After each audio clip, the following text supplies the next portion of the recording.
E lasciamo un attimo lo sport per dedicarci a tutt'altro argomento. Vi dicevo, dopodomani è la giornata nazionale per la lotta contro le leucemie, linfomi e mielomi.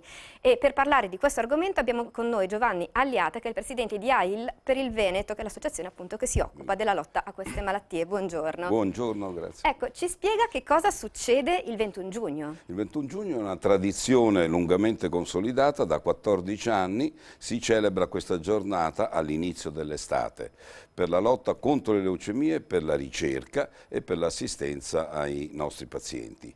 Quindi una giornata complessa, avremo un'udienza dal Presidente della Repubblica al Quirinale nella mattinata appunto di venerdì, ma tante altre iniziative nelle varie sezioni del Veneto e di tutta Italia. Per esempio in Veneto abbiamo a Verona tutto un ciclo sul lago di Garda di veleggiate.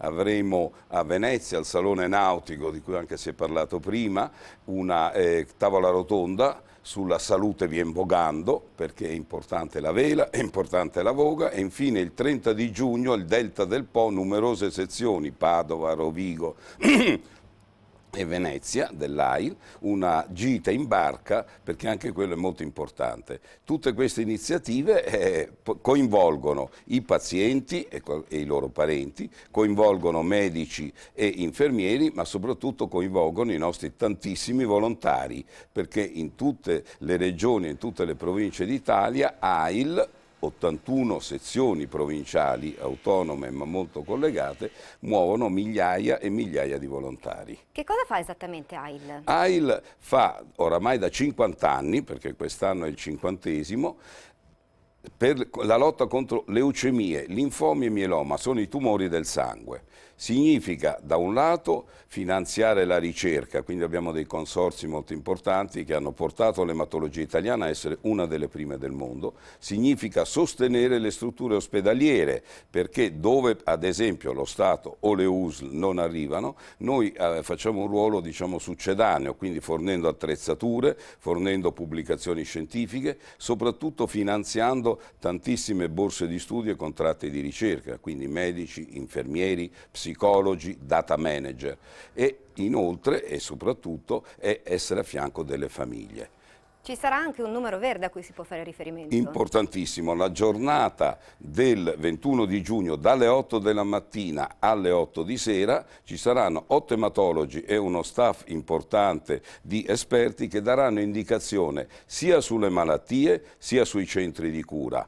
Quindi invitiamo tutti quanti a rivolgersi a questo numero verde che è 800 22 65 24. Questa è un'iniziativa importantissima perché queste malattie si possono curare, mentre 50 anni fa erano sostanzialmente incurabili, oggi riusciamo, grazie ai nostri medici e anche alla nostra organizzazione, a raggiungere delle percentuali di sopravvivenza a volte dell'80-90%.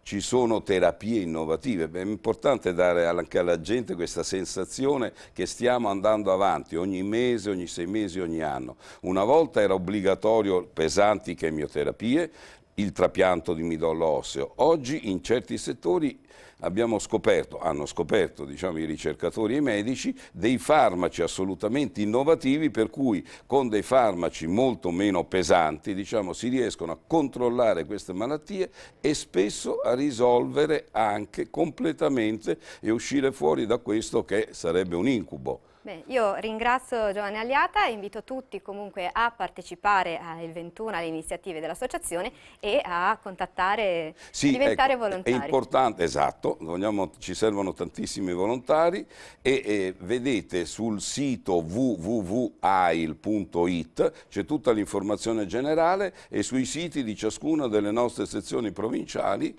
appunto Verona, Rovigo, Padova, Belluno, Venezia, e quindi vi aspettiamo in rete e vi aspettiamo nei nostri punti di informazione e di raccolta. Grazie ancora, saluto Giovanni Alliata e noi continuiamo a dare un'occhiata alle prime pagine dei giornali e torniamo alla nostra rassegna stampa.